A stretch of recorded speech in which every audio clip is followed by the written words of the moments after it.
Assalamualaikum warahmatullahi wabarakatuh. Guys, ini adalah morfologi kelapa sawit ya guys ya, yang terdiri dari akar, daun dan juga dengan batang ya guys ya.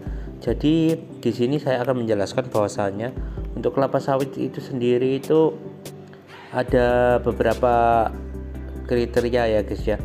Yang pertama adalah akar ya guys ya. Tanaman kelapa sawit itu Anda sudah bayangkan bahwasanya memiliki akar serabut termasuk ke dalam tumbuhan monokotil ya guys ya. Tapi jangan berpikir bahwa karena akarnya serabut tanaman kelapa sawit akan mudah roboh ya guys ya. Tentu saja tidak guys ya.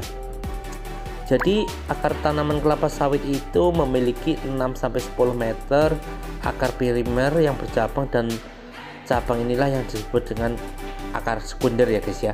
Diameternya 2-4 mm. Kemudian akar sekunder juga memiliki cabang lain yang disebut dengan akar tersier guys, yaitu 0,7-12 cm ya guys. Kemudian saya langsung ada ke akar kuarterner. Berbeda dari jenis akar yang lain karena akar ini tidak memiliki lignin. Jadi selain itu, berdasarkan sebuah penelitian guys ya, penyerapan unsur hara itu adalah terjadi 83,7% itu di akar tersier ya guys ya, dan kuarterner. Jadi kurang dari 10% terjadi di akar primer dan sekunder. Jadi teman-teman semuanya kalau memupuk itu memang harus jauh dari batang ya guys ya, terutama adalah sekitar 2 meter atau 3 meter. Jadi di ujung tajuk kalau bisa guys ya. Jadi di situ akar kuarternernya sangat banyak sekali. Kalau teman-teman nggak percaya, silahkan digali tanah tersebut di diameter 1 meter, kita angkat pasti banyak akar kuarternya, dan juga di tempat yang lembab guys ya. Kemudian setelah akar, kita yang kedua adalah batang. Batang kelapa sawit ini adalah seluruh permukaan batangnya tertutupi oleh pangkal pelepah ya guys ya. Pangkal pelepah ini akan lepas dengan sendirinya ketika tanaman kelapa sawit itu berumur 11-15 tahun ya guys ya. Dan biasanya mulai dari tengah batang. Batang tanaman kelapa sawit ini tumbuhnya hingga 18 meter tingginya ya guys ya. Tanaman kelapa sawit juga memiliki diameter batang hingga 75 cm ya guys ya. Jadi batang kelapa sawit ini guys, makanannya adalah fosfor ya guys ya. Penting sekali untuk fosfor itu bersumber dari berbagai merek ya guys ya. Untuk fosfor sendiri itu fosfat ya guys ya. Itu ada SP36, ada rock fosfat, ada juga TSP ya guys ya. Jadi dia itu adalah salah satu yang membantu peredaran tanaman unsur hara ya guys ya, batang tersebut ya. Kalau batangnya besar, otomatis nanti buahnya akan besar. Kemudian yang ketiga guys, setelah akar kemudian batang, itu adalah daun guys ya. Daun tanaman kelapa sawit itu lebih sering disebut sebagai pelepah guys ya.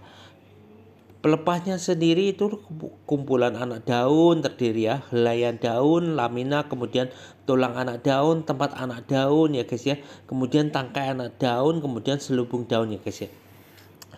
Anak daun tanaman kelapa sawit itu memiliki panjang dengan satu tulang daun ya guys ya. Kemudian tanaman kelapa sawit memiliki luas daun yang berbeda-beda guys, tergantung dari faktor kesuburan tanah, kelembapan, tingkat stres air, bahkan musim ya guys ya. Jadi penting sekali untuk nitrogen dan juga magnesium untuk klorofil daun itu supaya menghasilkan fotosintesis yang bagus. Kemudian yang keempat adalah bunga dan tanaman kelapa sawit ya guys ya. Bunga dan tanaman kelapa sawit itu terdiri, bunga itu ada bunga jantan dan bunga betina guys ya. Bunga ini tumbuh di ketiak pelepah ya guys ya, dan setelah masa perkembangan 2-3 bulan salah satu organ reproduksinya akan berhenti berkembang, sehingga hanya satu jenis bunga aja. Kalau bunga jantan ya jantan, kalau betina ya betina. Tuh guys, bagus sekali kelapa sawitnya, montok-montok buahnya guys ya, besar-besar. Oke, kemudian bunga itu terdiri penyusunnya adalah pupuk kalium klorida ya guys. Sangat penting sekali untuk memasukkan pupuk kalium klorida ya guys ya. Kemudian buah guys ya. Buah tanaman kelapa sawit itu tersusun dari escorp ya, kulit yang merupakan bagian terluar, lalu mesokarp atau serabut, kemudian endoskop atau cangkang yang melindungi inti kelapa sawit. Jadi inti seperti kelapa ya guys, ada inti, ada akar, serabut, ada juga air di dalamnya ya. Buahnya itu terdiri memiliki perbedaan ya guys ya. Ada Nick Ranches ketika masih muda berwarna kehitaman, lalu ketika sudah tua berwarna menjadi jingga kemerahan. Ada juga warna hijau menunjukkan bahwa buah ini masih muda, sedangkan saat sudah tua dia akan kekuningan ya guys ya. Kemudian Albescens ya guys ya, mulai dari warna kuning pucat saat muda lalu berubah menjadi kekuning-kuningan dengan kehitam-hitamannya guys. Jadi kesimpulannya guys, teman-teman harus memahami semuanya bahwasanya untuk kelapa sawit ini tanaman yang memiliki famili Aeraceae dengan nama latin Elesequines ya. Kelapa sawit merupakan tanaman yang berbuah, digunakan sebagai bahan baku pembuatan makanan, kosmetik, dan bahan bakar ya guys ya. Akar tanaman kelapa sawit sendiri itu terdiri dari primer, sekunder, tersier, dan kuarter. Jadi di akar kuartener inilah penyerapan unsur hara itu besar ya guys ya.